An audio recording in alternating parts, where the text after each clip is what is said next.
오늘은 우리 수민이 앞에 간증이 있고 또 성찬식이 있어서 설교를 조금 평소보다는 조금 줄여야 되잖아요. 제가 뭘 하고 있었냐면 설교 원고를 친 다음에 내용을 줄이면 되잖아요. 근데 줄간격을 줄이고 있더라고요.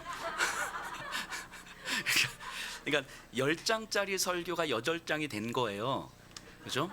근데 내용은 똑같은데 얄팍하죠, 제가. 이 사람이 그러니까 내 마음 편한 거죠. 설교 내용은 줄이고 싶지 않고 보기에는 줄였다고 애쓰고 있었다는 마음 듣고 싶고. 근데 설교를 준비하면서 우리의 신앙이 말씀을 듣고 살아가는 우리의 신앙이 이런 방식으로 눈 가리고 아웅하고 마치 눈앞에 있는 어떤 것만 넘어가면 될 것 같고 어떤 이런 얄팍함은 좀 아니었으면 좋겠다. 실제 진리의 문제는, 복음의 문제는 결코 얄팍할 수가 없고 우리의 존재를 뒤흔드는 이야기일 수밖에 없지 않겠습니까? 오늘 말씀을 들으시면서 이 본문의 이야기들과 우리의 삶이 어떻게 흔들릴 수 있는지를 좀 묵상했으면 좋겠습니다. 오늘 본문은요, 사도 베드로의 첫 설교 장면이에요. 우리가 생각하는 그 베드로가 역사 속에서 가장 처음 설교하는 데뷔 설교예요. 그 베드로의 설교는요, 크게 두 부분으로 나누어져요. 오늘 함께 살펴본 설교의 앞부분 1부와 다음 주에 살펴볼 2부로 구성되는데, 오늘 살펴볼 내용은 현재 베드로와 제자들이 처해 있는 상황을 구약의 요엘 선지자의 말씀을 가지고 해석하는 장면이에요. 우리가 처해 있는 현실을 성경으로 어떻게 해석하고 있는가. 그리고 다음 주에 살펴볼 두 번째 이야기는 그럼 이렇게 해석된 이야기와 예수 그리스도가 어떻게 연결이 되는가. 그래서 오늘은 요 앞부분을 살펴볼 거고 다음 주는 뒷부분을 좀 살펴볼 거예요. 오늘 베드로의 설교를 살펴보기 전에 먼저 베드로는 어떤 상황에서 설교를 한 것인지, 왜 이 설교를 할 수밖에 없었는지를 먼저 살펴보려고 합니다. 사도행전 2장의 상황을 좀 떠올려 보셔야 돼요. 오순절이 이르렀을 때 마가의 다락방에 모여있는 이 제자들에게 성령이 임합니다. 제자들은 성령의 충만을 받고 각 지방과 나라의 언어들로 하나님의 큰일, 예수 그리스도의 일을 선포하기 시작해요. 그 모여있던 사람들이 제자들로부터 그 이야기를 듣고 사람들이 조롱을 하는데 13절 보세요. 2장 13절.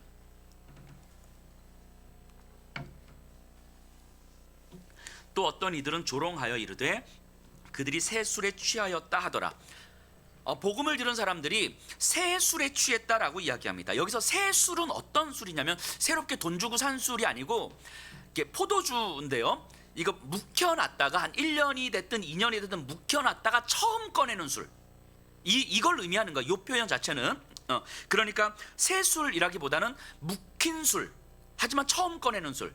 자, 그럼 생각해 보세요. 이 묵혔던 술을 언제 처음 꺼내죠? 즐거운 일이 있을 때, 뭔가 잔치가 있을 때, 우리가 먹어야 될 만한 어떤 일들이 있을 때 꺼내는 거잖아요. 물론 수시로 홀짝홀짝 꺼내서 먹으시는 분들도 있을 수 있어요. 어쨌든 이런 거죠. 그러니까 이 사람들이 너희들이 새 술에, 묵은 술에 취한 거 아니냐라고 말하는 것은, 야, 니들끼리 즐기는 행사 아니야? 이런 거예요. 자기들의 종교 의식으로 인해서 흥분해 있는 거 아니야? 이런 느낌인 거죠. 왜냐하면 당시에 거의 대부분의 종교들은요, 신전 안에서 자기들끼리 술에 취하고, 그리고 소위 말해서 영에 취해서 자기들끼리 즐기고 행복해하고 신을 만나고 이런 의식들이 굉장히 많았거든요. 이게 흔한 일이었던 거죠. 그러니까 예수를 따른다고 하는 너희들도 그러고 있는 거 아니야? 니들끼리 그렇게 종교 의식할 거면 저 신전에 들어가서 니들끼리 하지, 왜 이렇게 사람들 많은 데서 그러고 난리야? 이런 얘기하는 거예요. 자, 이들의 조롱이 어떤 의미인지 아시겠죠? 우리 불교를 한번 생각해 보세요. 불교는요, 자기들만의 종교적인 의미를 추구하잖아요. 그래서 산속으로 들어갔잖아요. 그러니까 자기들끼리 뭘 해도 웬만해서는 불교를 욕하지 않아요. 산속에 들어가서 자기들끼리 하니까. 이해가 되시죠? 그런데 이제 세상 속에서 사람들 사이에 있으면서 자기들만의 축제를 벌이고 자기들끼리만 좋아하고 있다면 그건 조롱받을 만한 일이라는 거예요. 차라리 너희들 신전 가서 하든가 니들끼리 하든가, 왜 사람들 사이에서 그 난리치고 그래? 이런 거죠. 이게 이들이 지금 조롱하고 있는 거예요, 제자들을. 어쩌면 이들의 조롱은 오늘날 한국 교회를 향한 조롱이 아닐까 하는 생각들도 한번 해봅니다. 세상 한가운데 있으면서 우리들만을 위한, 자기들만을 위해 존재하는 것 같은 교회, 우리들끼리 즐겁고 우리들끼리 친교하고 우리들끼리 행복하고 우리들끼리 은혜 받고, 마치 그것이 교회가 해야 될 모든 일을 다 했던 것처럼 생각하는 것, 이게 지금 세상이 제자들을 조롱하고 있는 거예요. 그러자 베드로는 이 상황에서 무언가 말을 해야 했던 거예요. 자, 우리의 믿음은, 우리가 지금 하고 있는 이 믿음은 다른 종교들하고 다르다. 그저 신도들끼리 모여서 친목을 도모하고 신도들만이 즐기고 행복해지는 그런 믿음이 아니다. 우리는 이것은 우리에게도 필요하지만 당신들에게도 너무 필요한 진리다. 이 세상에도 너무 필요한 진리다. 이제부터 내가 하나씩 하나씩 이야기할 테니까 잘 들어봐. 지금 이렇게 이야기하는 거예요. 지금 이 제자들이 처한, 베드로가 처한 상황을 보세요. 실패자로서 비참한 상황이지요. 예수를 못 박은 세상에서 예수를 따르겠다고 모인 사람들, 그 실패한 사람들 아닙니까? 그리고 사람들은 자신들을 오해하고 있어요. 다른 종교 집단들 중에 하나인 것처럼. 그러니까 뭐 그냥 니들끼리 알아서 해 뭐 이러고 있는 거죠. 이 상황이 베드로가 설교를 해야만 했던 상황이에요. 그 어쩌면 오늘날 우리가 처한 상황과도 비슷하지 않습니까? 현실의 비참함, 교회를 향한 세상의 오해. 그러니까 이 정도 되면 아마 이제 베드로는 뭔가 변명을 하든가, 아니면 뭐 이 상황에 대한 자신의 견해를 이야기하든가, 뭐 마치 뭐 교회가 이렇게 어떤 뭐 현 상황에 대해서 그냥 내 개인적인 견해, 목회자들이 개인적인 견해들을 많이 이야기하는 것처럼 뭐 개인적인 견해를 이야기하든가, 아니면 사람들을 안심시키든가, 뭐 이런 식의 이야기를 하는 게 좀 더 현실적일 것 같아요. 그러지 않겠습니까? 야, 우리 그런 거 아니야. 야, 니들이 오해했어. 야, 니들 괜찮아. 너무 동요하지 마. 뭐 이런 식의 이야기를 하는 게 당연할 것 같은데, 베드로는요, 이 상황에서 일어나서 설교를 하는데 구약에 있는 요엘 선지자의 말씀을 그대로 가져와서 이 말씀으로 지금 이 상황을 해석하고 있는 거예요. 이게 베드로의 첫 설교예요. 그러니까 베드로의 설교는요, 처음부터 끝까지 성경적이었어요. 성경을 가지고 이야기하고, 성경을 가지고 상황을 해석하고, 성경을 가지고 이 상황 속에서 우리의 길을 열어가는 거예요. 그러니까 성경으로 모든 것을 해석하고 설명해 가고 있는 거죠. 왜 그랬겠습니까? 베드로가 이 상황을 변명하든가 아니면 사람들을 설득하든가 뭐 이러지 않고, 구약의 성경을 가지고 이 상황을 해석하고 성경을 가지고 지금 우리들의 모습을 설명하고 있는 이유가 뭐겠습니까? 베드로는요, 성경이 하나님의 말씀이라고 믿었기 때문이에요. 다시요, 베드로는요, 성경이 하나님의 말씀이라고 믿었기 때문이에요. 여러분들 조선 시대에 임진왜란 때 이순신 장군이 이 일본 군인들을 이겼잖아요. 자, 그것을 믿는 것과 예수님을 믿는 것, 이 성경을 믿는 것이 같은 거예요? 다른 거예요? 저 역사적 사실을 믿는 건요, 엄밀하게 말하면 믿는다고 말하지 않고 안다고 이야기하는 거예요. 알고 있는 거예요. 역사적 이런 사실이 있었다는 것을 아는 거죠. 그러니까 알고 있기 때문에 그것을 받아들이지만 그것이 오늘 지금 내 삶에 아무런 영향력을 끼치지 않는 거예요. 이게 알고 있는 거죠. 좀 믿는 건 다른 거예요. 하나님의 말씀이라고 믿는 건 그것이 오늘 지금 내 삶에 영향을 끼치는 거예요. 이게 믿는 거예요. 그러니까 구약의 요엘 선지자를 통해서 하셨던 그 말씀이 지금 베드로 눈앞에 펼쳐져 있는 이 상황에 여전히 유효하게 적용되고 유효하게 해석되고, 하나님은 우리에게 하시는 그 말씀이고, 이 말씀은 지금 이 상황에서도 기준이고, 지금 이 상황에서도 능력이고, 이 상황에서도 소망이라는 사실을 받아들인 거예요. 그러니까 말씀을 가지고 이 상황을 해석하고 있는 거죠. 만일 성경을 알고 있었던 거라면, 요엘 선지자는 그렇게 이야기했지만, 성경은 이렇게 말하고 있지만 눈앞에 펼쳐진 현실에서 우리는 이렇게 해야지, 이렇게 하지 않았을까요? 성경을 알고 있는 거라면. 그럼 다시 한번 질문 던져볼까요? 이 자리에 계신 분들은 성경을 알고 있습니까? 믿고 있습니까? 성경에 기록된 2000년 전, 3500년 전에 기록된 이 말씀이 오늘 지난 한 주간 여러분들이 구체적인 일상을 살아왔던 그 삶에서도 여전히 유효하고, 여전히 기준이고, 여전히 능력이고, 여전히 소망이라는 사실을 받아들이고 경험하면서 사셨습니까? 아니면 그냥 성경은 성경이고 현실은 현실이었고 이렇게 혹시 사셨습니까? 베드로는요, 성경이 하나님의 말씀이라고 믿었기 때문이에요. 그래서 하나님은 성경을 통해서만 오늘 우리의 일상 속에서 일하신다고 믿었기 때문인 거죠. 바꿔 말하면 말씀으로, 성경으로 우리의 삶을, 현실을 해석할 수 없다면 우리는 아직 말씀의 능력을 잘 모르고 있을 수도 있는 거예요. 성경을 그냥 알고만 있고 여전히 현실은 현실대로 살아가는 거라면 말씀의 능력이 무엇인지를 모르고 있는 거죠. 여러분들이 경험하는 매일매일의 현실을 성경으로 해석하고 설명하는 삶이 기독교예요. 그게 그리스도인이에요. 말씀으로 내 현실을 해석해 가지 않으면 그것이 기독교일 수가 없고 그리스도인일 수가 없는 거 아니겠습니까? 그렇기 때문에 성도님들은 매일매일 큐티를 하셔야 되는 거예요. 말씀으로 일상을 설명하도록 매일매일 연습을 하셔야 되는 거예요. 이건 어느 날 갑자기 되는 게 아니라 끊임없는 연습을 통해서 가능해지는 거죠. 베드로가 요엘 선지자의 말씀을 구약에서도 저 구성탱이에 있는 그 짧은 요엘서 2장 28절 이하의 말씀을 이 상황에서 딱 끄집어 와서 바로 적용할 수 있었던 이유가 뭐겠습니까? 예수 그리스도와 함께 얼마나 말씀을 깊이 공부했고 깊이 연구했고 묵상했는지를 알 수 있지 않겠습니까? 우리도 매일매일 말씀으로 현실을 해석하고 설명하려는 연습을 하셔야 돼요. 그러다 보면 어느 순간 우리도 모르게 눈앞에 펼쳐진 현실, 절망의 현실이 나도 모르게 말씀으로 설명이 되는 거예요. 예전에는 좌절하고 절망하고 끝났던 삶이 나도 모르게 내 안에서 하나님의 말씀이 이 상황을 이렇게 바라보겠구나. 요엘 선지자를 통해서, 시편을 통해서, 이사야 선지자를 통해서 이렇게 이야기했었는데 이 말씀이 오늘 내 삶에서도 그대로 적용될 수 있겠구나. 나도 모르게 이 일들이 일어나는 거예요. 우리에게 당연하게 받아들여졌던 것들이 성경을 통해서 보면 전혀 다르게 설명될 수 있다는 것을 알게 되는 거죠. 그렇게 조금씩 성숙한 그리스도인이 되어가는 거죠. 이 과정을 경험하지 못하면 우리가 신앙생활을 10년 하든 20년 하든 50년 하든 사실은 교회 생활이 늘어나는 것뿐인 것이지 성숙한 믿음을 갖기는 어렵습니다. 자, 베드로는요, 이 청중들을 다른 어디로도 아니고 성경으로 끌고 가는 거예요. 성경으로. 성도님들도요, 설교를 들으시면서 다른 걸 기대하지 마세요. 결국 성경으로 끌려 들어가기를 기대하셔야 되는 거예요. 내 마음 위로받고 내 감정이 자극되고 그래도 편안하고 은혜 받고 이런 걸 기대하지 마시고 설교를 들으면서 결국 우리가 성경으로 끌려 들어가야 된다는 사실을 기대하셔야 되는 거예요.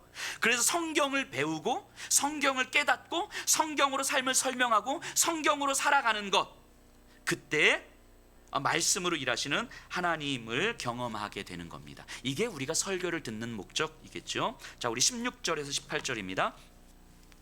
이는 곧 선지자 요엘을 통하여 말씀하신 것이니 일렀으되 하나님이 말씀하시기를 말세에 내가 내 영을 모든 육체에 부어주리니 너희의 자녀들은 예언할 것이요 너희의 젊은이들은 환상을 보고 너희의 늙은이들은 꿈을 꾸리라. 그때 내가 내 영을 남종과 여종들에게 부어주리니 그들이 예언할 것이요. 자, 요엘 선지자, 이 자리에 계신 분들은 안 그러시겠지만요, 자, 우리 요엘서를 펴보겠습니다라고 하면은 이거 쉽게 찾는 사람들이 사실 그렇게 많지 않을 수도 있겠다는 생각이 들어요.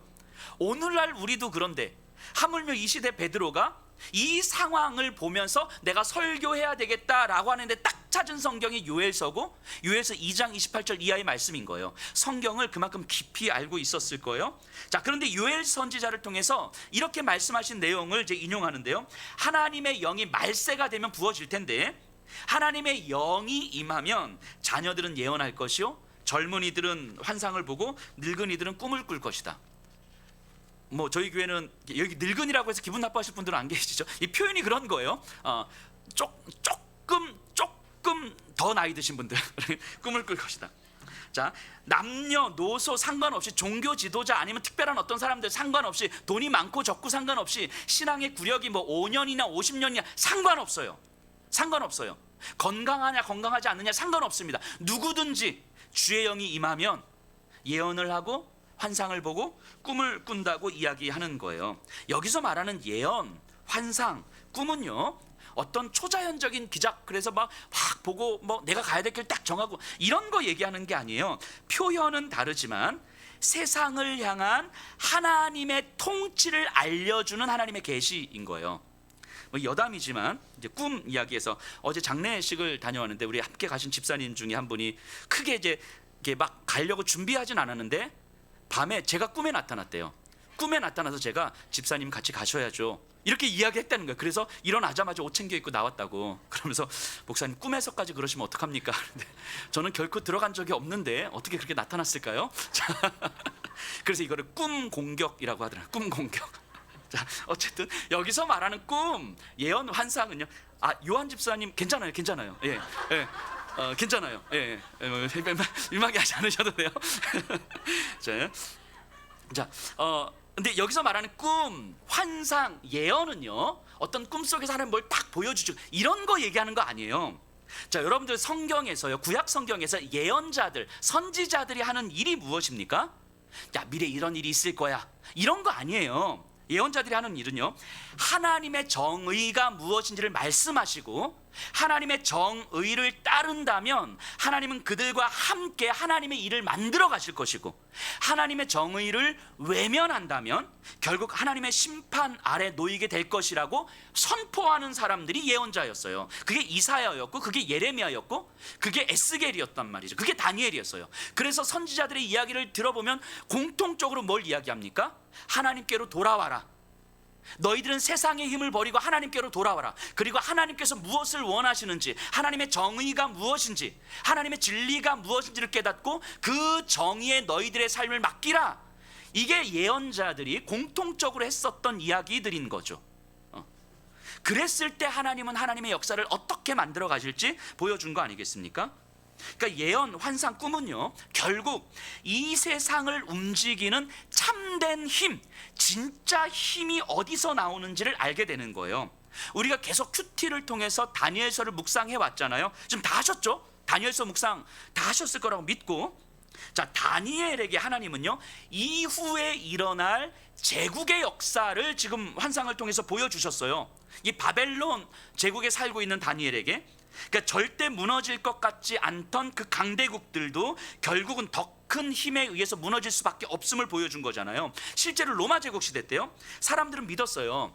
바벨론도 무너지고 바사도, 헬라도 무너졌지만 로마 제국은 절대 무너지지 않을 거라고 믿었어요. 이 로마 제국은 영원할 거라고 믿었어요. 하지만 하나님은 다니엘에게 뭘 말씀하신 것입니까? 이스라엘 백성들에게 그 제국들의 힘이 어디서 나오는지 아냐고. 제국들의 돈과 권력과 군사력에서 나오는 거냐고. 아니다라고 이야기하는 거예요. 그 제국들의 힘은 여호와 하나님으로부터 나오는 거라고. 하나님이 바람 한번 불면, 숨 한번 불면 떨어질 수밖에 없는 게 제국들의 힘이라고. 그래서 바벨론 제국에서 살고 있는 다니엘에게 바벨론 제국도 멸망할 거라는 것을 하나님은 환상을 통해서 보여주신 거예요. 그러니까 환상을 볼 수 없었던 자들, 환상을 들을 수 없었던 자들은요, 너무 당연히 제국의 힘에 의지해서 살았지 않았겠습니까? 바벨론 제국의 힘에 의지해서 거기에 내 삶을 걸고 살아가는 거예요. 하지만 하나님의 환상을 볼 수 있었던 사람들은요, 제국의 힘을 따를 수가 없는 거예요. 왜요? 제국의 힘은 사실은 하나님의 피조물에 불과하다는 사실을 알았기 때문인 거죠. 역사를 향한 하나님의 주권이 믿어졌기 때문인 거죠. 이걸 알고 있는 게 아니라 그것이 믿어졌고, 바벨론 제국 또한 하나님의 주권 아래 있다는 것이 믿어졌기 때문에 바벨론 제국의 힘을 따를 수가 없었던 거예요. 그래서 다니엘은요, 바벨론 제국 안에 살면서 바벨론 제국 안에서 여러 가지 편의를 누리면서 살지만 바벨론 제국의 멸망을 바라보면서 사는 거예요. 그러니까 바벨론 제국이 누리는 어떤 여러 가지 것들을 누리지만 바벨론 제국에 내 삶을 걸지 않죠. 당연하지 않겠습니까? 오늘날도 마찬가지 아니겠습니까? 돈의 제국 안에서 살지만, 그래서 돈을 필요로 하고 돈이 있어야 삶을 살아갈 수밖에 없는 우리이지만, 이 돈의 제국 안에서 돈의 멸망을 바라보면서 살 수 있는 거예요. 이게 하나님의 환상을 보는 거예요. 하나님의 꿈을 보는 거예요. 그러니까 돈이 주는 편리함을 누릴 수 있지만 돈에 우리의 삶을 걸진 않는 거예요. 돈의 제국 안에서 돈의 멸망을 바라보면서 사는 사람들이니까. 이게 환상이에요. 하나님 말씀하시는 환상, 예언, 꿈인 거죠. 자녀들은 예언할 것이요, 젊은이들은 환상을 볼 것이요, 늙은이들은 꿈을 꿀 것이요 라고 할 때 이 예언, 환상, 꿈이 이런 거예요. 이런 거. 자, 이걸 다른 방식으로 표현한 것이 우리 지난 특세 때 우리 아가서를 묵상했는데 그런 방식인 거죠. 현실에서 우리의 삶은 참 비참하고 현실의 힘 앞에서 너무도 무기력하기도 하죠. 그런데 그런 우리를 향한 창조주 하나님의 사랑이 경험될 때에 나에게는 분명히 힘도 없고 무기력하고 내 삶이 나아질 기미는 없어 보이고 매일매일 하루하루 이렇게 살아가는 것도 벅차고 열심히 최선을 다해서 살아가지만 내 삶은 나아지는 것 같지 않고, 그러다 보니까 자존감은 더 떨어지고 우울감은 더 커지고 도대체 내 삶의 소망이 무엇인지 모르겠고 그냥 갈수록 지쳐만 가는, 무기력해져만 가는 우리의 현실인데, 그래서 계달의 장막과도 같은 우리인데, 우리를 솔로몬의 휘장으로 바라보시는 하나님의 사랑을 경험할 때에 내 현실은 분명 그렇지만, 세상도 나를 그렇게 바라보고 내 자신도 나를 그렇게 바라보지만, 나를 천하보다 귀하다고 여기시고 이 세상의 그 어떤 힘과 권력으로도 나를 쓰러뜨릴 수 없다고 하나님은 약속하셨고, 그 어떤 존귀한 존재보다도 훨씬 더 존귀하다고 나를 바라보시는 그 하나님의 사랑이 나에게 깨달아질 때에, 상황이 내 삶을 결정하는 것이 아니라 나를 향한 하나님의 사랑이 내 삶을 결정하는 거구나, 이것이 믿어지는 거예요. 그러니까 내 삶은 상황에 맡겨가는 삶이 아니라, 상황에 내 삶을 걸고 살아가는 것이 아니라 나를 향한 하나님의 사랑에 내 삶을 맡기는 거예요. 거기에 내 삶을 걸게 되는 거예요.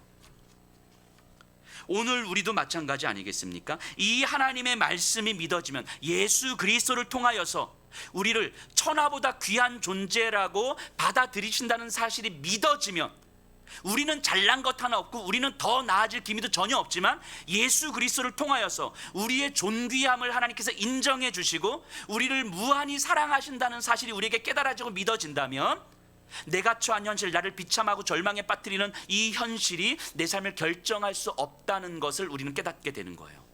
그러면 우리를 향한 그 하나님의 사랑에 우리의 삶을 맡기기 위해서 주 앞에 무릎 꿇게 되는 거죠.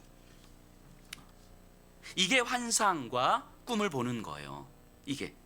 근데 베드로는요, 이것을 가장 잘 보여주는 성경이 요엘 선지자의 말씀이라고 생각했던 거죠.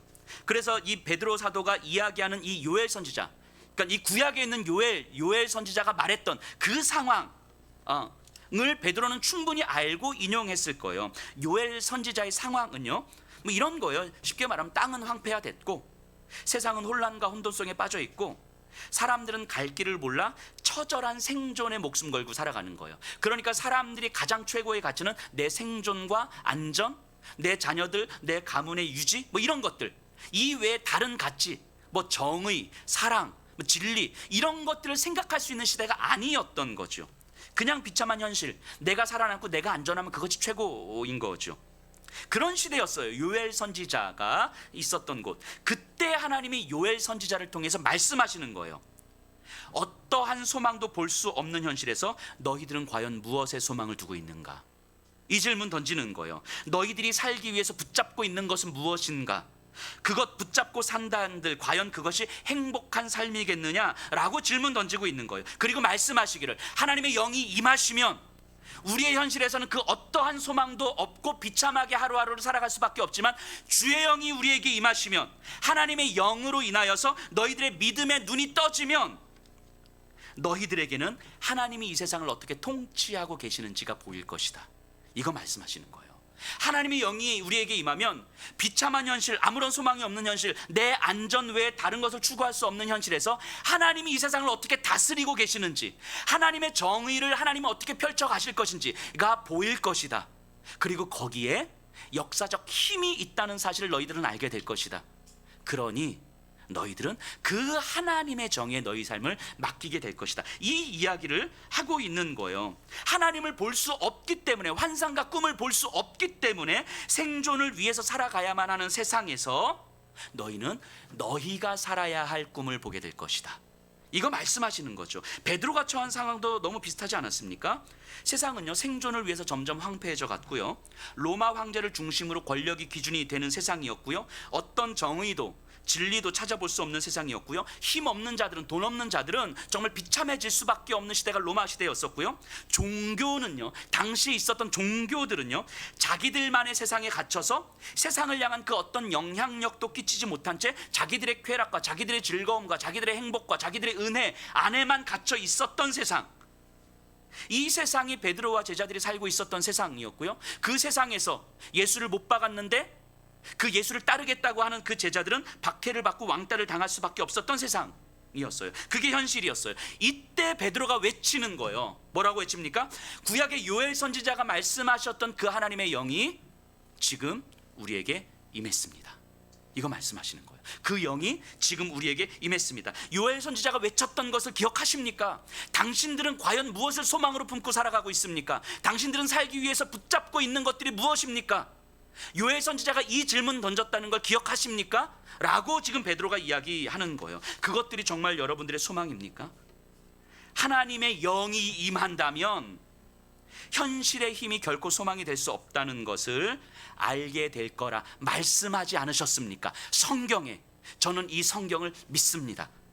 이렇게 이야기하는 거예요. 예수 그리스도가 왕이심을 고백하는 사람은 하나님의 정의가 이루어질 꿈을 꾸게 될 것입니다. 노예도 한 인격 체험을 경험할 세상을 꿈꾸게 될 것입니다. 여성도 아이들도 충분히 소중한 존재임을 경험할 꿈을 꾸게 될 것입니다. 그 사람들이 바로 우리입니다. 그러니까 우리는 우리들끼리 즐기고 우리들끼리 만족하려는 것이 아닙니다. 우리가 술에 취해서 우리들만의 종교의식을 하려고 하는 것이 아닙니다. 세상을 향한 하나님의 역사를 당신들에게 알려주고 있는 것입니다.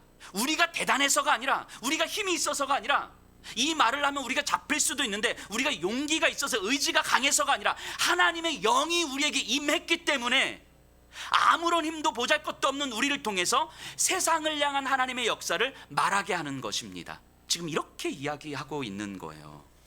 우리는 지금 하나님의 예언을, 하나님의 환상을, 하나님의 꿈을 꾸고 있는 것입니다. 자, 우리 19절에서 21절입니다. 또 내가 위로 하늘에서는 기사를, 아래로 땅에서는 징조를 베풀리니 곧 피와 불과 연기로다. 주의 크고 영화로운 날이 이르기 전에 해가 변하여 어두워지고 달이 변하여 피가 되리라. 누구든지 주의 이름을 부르는 자는 구원을 받으리라 하였느니라. 이 세상의 혼란과 비참함을 보여주잖아요. 세상에 소망이 없다고 여겨질 때에 이게 19절 20절에서 하시는 말씀 아닙니까? 정말 열심히 살았음에도 불구하고, 지금도 열심히 살고 있음에도 불구하고 어떠한 소망을 우리의 삶에서 가질 수 없는 그 현실. 근데 그럴 때가 온다는 거예요. 전후 좌우 어디를 둘러봐도 어디로 가야 될지 모르겠는 현실, 사방으로 우겨쌈을 당하여 마음의 힘조차 남아있지 않는 현실, 그런 때가 반드시 온다는 거예요. 그런데 그때 누구든지 주의 이름을 부르는 자는 구원을 얻을 것이라 약속하시죠. 누구든지. 누가 주의 이름을 부를 수 있습니까? 주의 영을 받은 자가, 하나님이 약속하신 그 하나님의 영이 임한 자가 주의 이름을 부를 수 있고, 그래서 주의 이름을 부르는 자는 구원을 받을 것이며, 구원을 받는 사람은 예언할 것이요, 꿈을 꿀 것이요, 환상을 볼 거라고 이야기하는 거예요. 그러니까 하나님의 영이 임하여 꿈을 꾸고 환상을 보고 예언을 하는 사람들이 누구라고 이야기하는 거예요? 주의 이름을 부르면 구원을 받는 자들을 이야기하는 거죠. 그래서 주의 영이 임하면 이 세상에서, 현실 한가운데서, 바벨론 제국 한가운데서 바벨론은 넘어서는 삶을 사는 거예요. 현실 한가운데서 현실을 넘어서는 삶을 사는 거예요. 현실을 넘어서는 삶이 무모하고 이상적인 삶이 아니라 이 땅을 다스리는 하나님이 만들어 가시는 진짜 현실을 살아가는 거예요.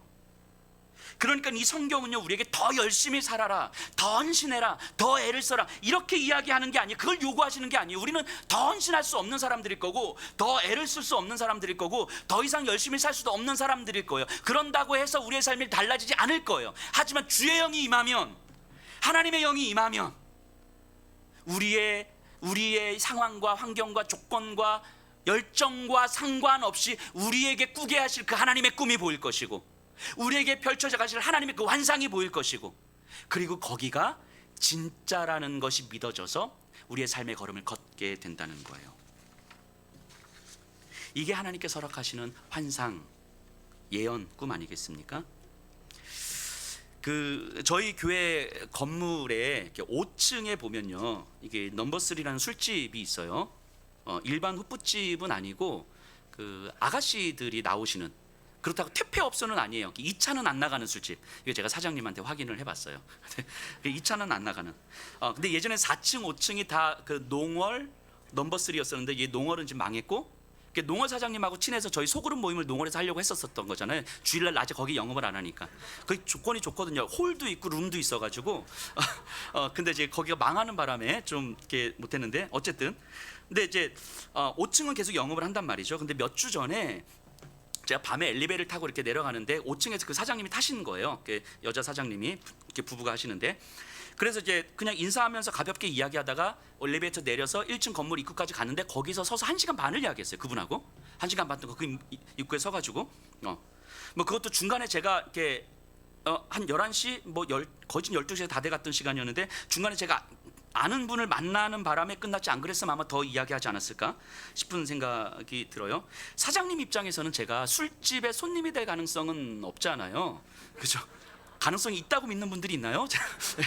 자, 그런데도 많은 시간을 이야기했어요. 근데 처음에는 그냥 장사가 잘 되는지, 뭐 좀 손님들은 어떤지, 뭐 이런 이야기들을 이제 시작을 하다가 이야기 핵심은 이런 거였어요. 5층과 같은 술집은 보통 첫 번째로 오는 술집은 아니잖아요. 그러니까 2차 또는 3차로 오시는, 다른 데서 한잔 하시고 그다음에 2차 또는 3차로 오시는 분들, 그러니까 이미 술을 드신 상태로 이제 오시는 거죠, 손님들이. 근데 이곳에 이제 이렇게 아가씨들이 이제 오잖아요. 그러니까 때로는 뭐 다는 아니겠지만 좀 무례하게 굴기도 하고 좀 무시하시기도 하고, 아가씨들 스스로도 자신을 낮게 평가하기도 하고, 또 그걸 그렇게 당연한 듯 받아들이고, 뭐 그렇게 반복되는 삶을 이제 사시는 거죠. 그렇게 1시간 일하기 위해서 단장을 하고 나오는데, 그렇게 1시간 일하면 한 3만 원에서 4만 원을 받으시는데, 이게 뭐 일이 계속 잡혀 있으면 더 많이 벌겠지만 이렇게 한 타임하고 들어가는 경우들도 많고, 또 이 타임도 못 잡는 경우들도 많고, 또 손님들한테 뺀찌를 맞으면 단장하고 나왔다 그냥 들어가는 경우들도 많고, 그러니까 일을 못 잡으면 안 되니까 참으면서 이제 비를 맞추면서 이렇게 하시는 거죠. 근데 그 이야기를 들으면서, 사장님한테 그 이야기를 들으면서 제가 이렇게 이 예수님 이야기를 했어요. 어떤 이야기를 했냐면, 제가 예수를 믿는 사람인데, 예수님을 믿는 사람인데, 예수님을 믿으면서 가장 많이 달라진 것이 있다면 사람을 대할 때 진정성 있게 인격적으로 대하게 되었다는 것입니다 라고 이제 이야기를 풀어갔어요.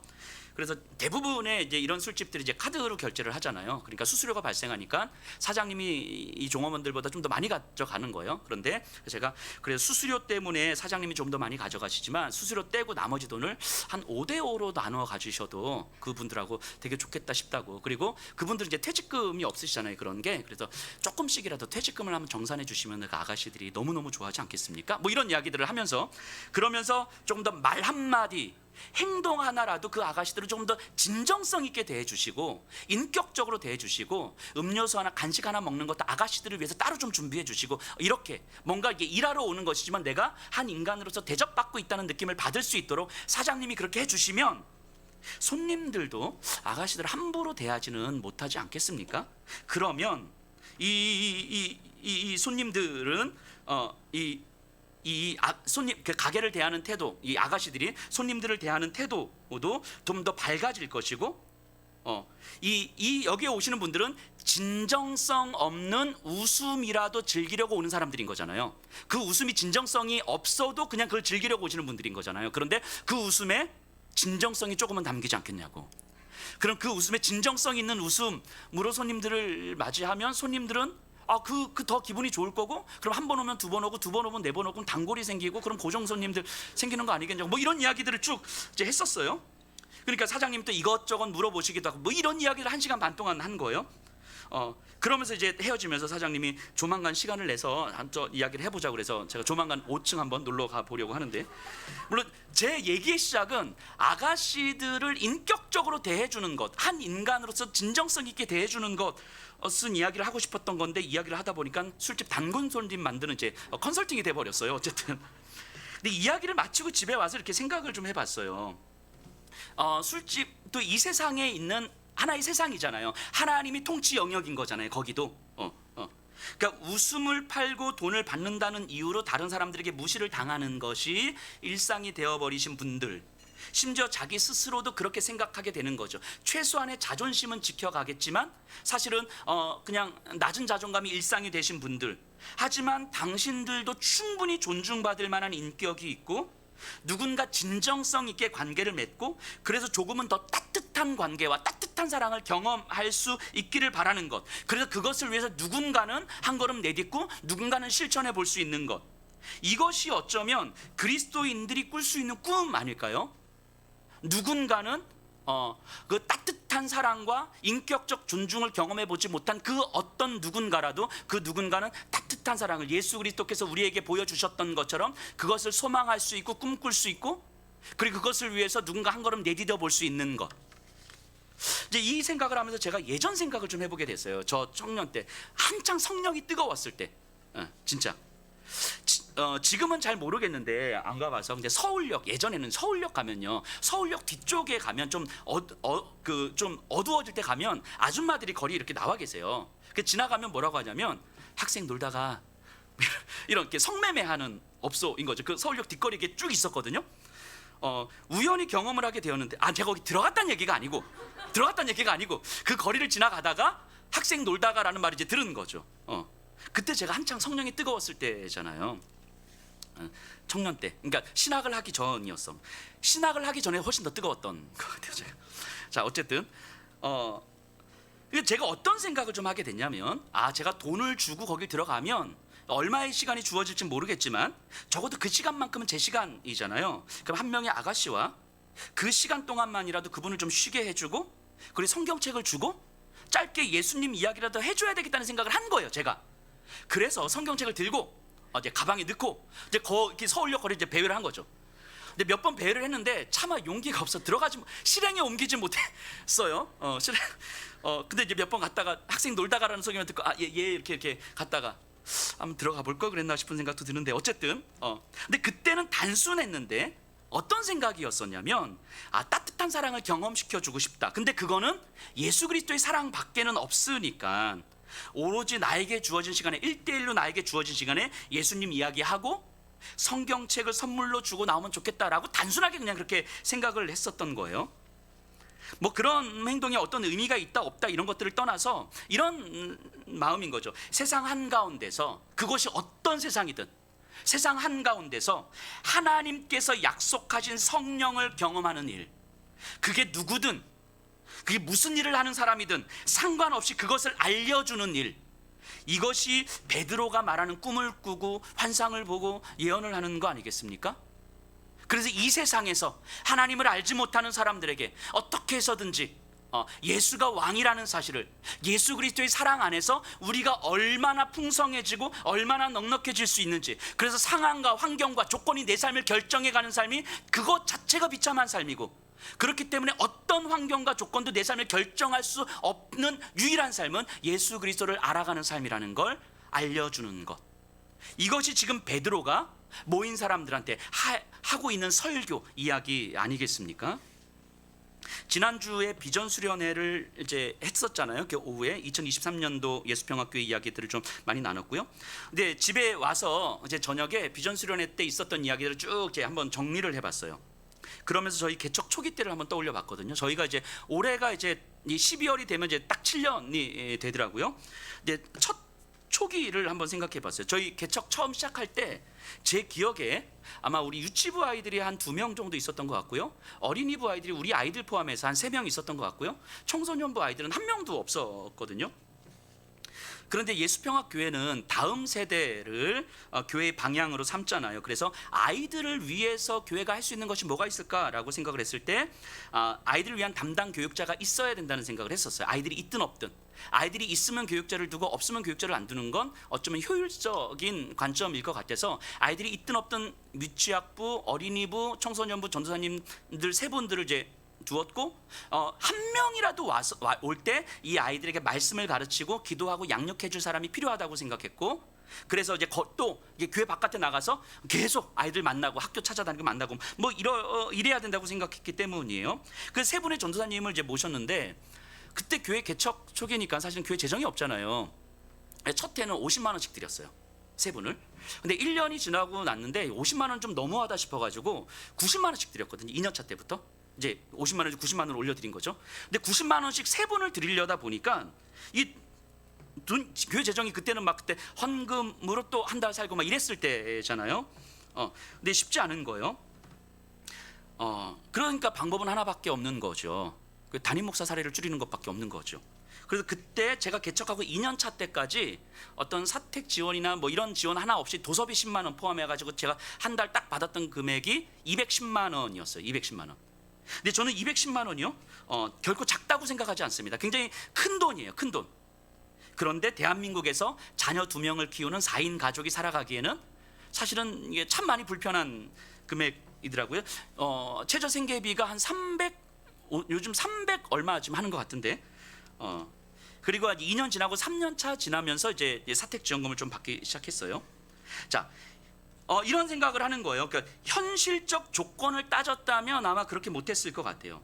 상황이 되면 하고 상황이 안 되면 못하는 어떤 그런 일로 우리가 생각했으면 그렇게 교육자를 두고 우리가 모시고 하지 못했을 것 같아요. 근데 저는 또 제가 또 좀 고지식한 게 있잖아요. 210만 원 받았는데 10만 원은 도서비잖아요. 이건 책을 사야지. 이러면서 10만 원 꼭 책을 샀었어요 그때. 어쨌든 그래서 그때 저희 아내가 정신 건강에 해롭다고 가계부를 안 쓰기 시작한 게 지금까지 오고 있는 것 같아요. 자, 어쨌든 그런데 어떤 상황이 되면 하고 안 되면 못하는 그런 상황이 아니라 하나님의 가치, 하나님께서 하시는 일이라고 믿으면 이건 상황과 조건과 상관없이 그 일을 위해서 한 걸음 내딛는 것이고, 내딛다 보면 방법은 찾아지게 되는 거죠. 그 방법을 찾게 될 때 누군가는 불편할 수 있고 누군가는 손해를 볼 수 있지만 사실은 그거는 충분히 감당할 만한 일이 아닐까 싶은 거예요. 다음 세대에 대한 이야기는요, 예수평화교회에게 있어서 그냥 해야 될 일이 아니라 하나님의 가치였던 거예요. 그러니까 상황과 조건과 상관없이 교회가 다음 세대를 위해서 한 걸음 내디뎌야 되는 것, 아무런 조건이 없어도 내디뎌야 되는 것, 그리고 내딛다 보니까 방법은 찾아지게 되는 것, 다음 세대는 교회에 있어서 가치였던 거죠. 그렇게 한 걸음 한 걸음에서 여기까지 온 거예요. 그런데 그때를 떠올려 보면요, 저 개인적으로 또 남편으로서 아빠로서 그때를 떠올려 보면요, 그 불편함이 분명히 있었겠지만 분명했던 건 하나님의 마음보다 그 불편함이 크지 않더라는 거예요. 하나님의 마음보다, 하나님께서 하시는 그 일, 하나님의 가치보다 이 불편함이 크진 않더라는 거죠. 불편하더라도 더 큰 하나님의 마음과 가치가 있다면 그 불편함을 기꺼이 감당할 만하더라고요. 제가 용기가 있어서, 의지가 강해서, 제가 믿음이 깊어서, 그게 아니고 저는 그런 거 감당할 만한 형편도 안 되고 의지도 없고 용기도 없고 믿음도 없는데, 저에게 달려있는 것이 아니라 내 안에 성령께서 주시는 하나님의 꿈이었기 때문이었을 거예요. 이것이 환상을 보는 것이고 이것이 꿈을 꾸는 거 아니겠습니까? 내 현실적 불편함을 감당하지 않으려는 삶, 안전을 추구하려는 삶에서는 어떤 비전도 나올 수가 없는 거죠. 그런데 우리는 그럴 수밖에 없는 존재라는 거예요. 하지만 주의 영이 임하면, 하나님의 영이 우리에게 임하면, 하나님은 우리에게 하나님의 꿈을 꾸게 하실 것이고 하나님의 환상을 보게 하실 것이고 하나님의 예언을 우리에게 허락하실 거라는 거예요. 제가 우리 교육자들에게 종종 하는 이야기가 있거든요. 우리 목회자들이 하는 사역이라고 하는 것이 결국 한 영혼 살리는 사역이잖아요. 한 영혼을 하나님께서 천하보다 귀하다고 여기는 그 한 영혼 살리는 사역이잖아요. 근데 그런 사역을 하는데 돈이 있으면 하고 돈이 없으면 못하는 사역이라면 아마 그건 안 해도 되는 사역일 거라고. 한 영혼을 살리는 사역이 돈에 의해서 결정되는 사역이겠냐고. 돈이 중요한 문제이긴 합니다. 돈이 현실적 조건이긴 하지만 돈이 사역을 결정하는 핵심적 이유일 수가 없다는 거예요. 사역을 결정하는 핵심적인 이유는 하나님께서 허락하신 하나님의 꿈이고 하나님의 비전이어야 되는 것이 현실적 상황과 조건일 수는 없는 거죠. 하나님의 꿈이 우리에게 들어오면, 우리가 하나님의 꿈을 꾸게 되면 현실적 조건과 상황은 만들어가고 찾아가는 거죠. 그 걸음으로 인하여서 하나님의 방법들이 찾아지고 하나님의 일하심이 경험이 되는 거 아니겠습니까? 자녀들이, 젊은이들이, 어른들이 하나님의 꿈을 꿀 때에 그것이 비전이 되고 비전을 향해서 누군가 한 걸음 내딛는다면 그 한 걸음이 때로는 불편할 수도 있고 힘겨울 수도 있죠. 하지만 그 불편함은 우리의 삶을 결정짓지 못한다는 것을 알게 되는 거예요. 우리의 삶을 결정짓는 유일한 힘이 상황과 조건이라면 우리는 하나님을 너무 무시하는 거 아니겠습니까? 이 땅을 창조하신 하나님, 우리를 구원하시기 위해서 당신의 아들을 십자가에서 죽이신 하나님, 그 죽음 가운데서 다시 일으키신 하나님, 지금도 성령을 보내셔서 우리의 일거수일투족을 함께 하시면서 우리를 이끌어 가시는 그 하나님, 그 하나님의 일하심이, 그 하나님의 정의가, 그 하나님의 나라가 우리가 경험하는 상황과 조건에 의해서 결정되는 거라면 그건 우리 하나님을 너무 무시하는 거 아니겠습니까? 우리 초기에 계셨던 분들은 아시죠? 이 지역의 청소년들이요, 주일만 빼고 다 왔어요. 월요일부터 토요일까지. 월요일부터 토요일까지 왔던 아이들이 주일 예배 때만 안 왔었잖아요. 교회를 다니지 않는 아이들이 주일만 빼고 계속 놀러 왔어요. 그래서 제 아내가 또 우리 집사님들, 권사님들이 이 오는 아이들한테 매일 밥 해줬잖아요. 매일 밥 해줬어요. 밥을 뭐 적게는 2-3명, 많게는 20명까지 애들이 오면 계속 밥 해줬어요. 그때요, 이 식비가요 엄청 나갔죠. 엄청. 그래서 그 아이들이 교회 옵니까? 근데 그때 그랬던 것 같아요. 이 아이들이 교회 오는 걸 목적으로 하는 것이 아니라 교회가 있기 때문에 이 지역에 있는 아이들을 사랑하는 게 목적인 거라고. 그래서 그 식비 엄청 나갔어요. 네? 또 어떤 집사님은요, 일주일에 한 번씩 큰 솥에다 떡볶이 가득 해가지고 현아중학교 현아중학교 안에 가서 애들한테 계속 떡볶이 먹고 그랬잖아요, 그죠?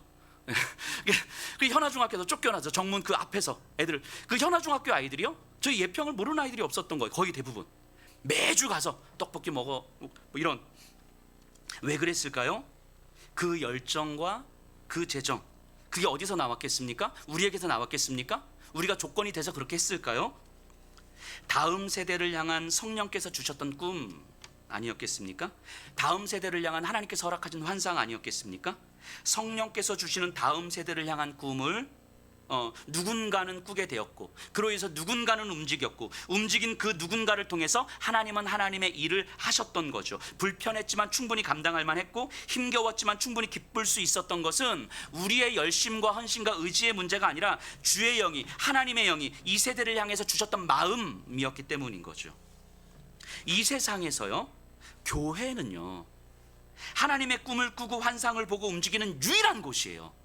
하나님의 꿈을 꿀 수 있는 유일한 곳이라고. 교회는 하나님의 환상을 볼 수 있는 유일한 곳이라고요. 교회는. 그 교회조차 하나님의 환상을 꿈꾸지 못하고 하나님의 꿈을 꾸지 못한다면 이 세상에 누구도 하나님의 꿈을 꿀 수 있는 사람들은 없는 거예요. 마찬가지입니다. 이 자리에 계신 분들에게 하나님은 성령을 부어주시는 거잖아요.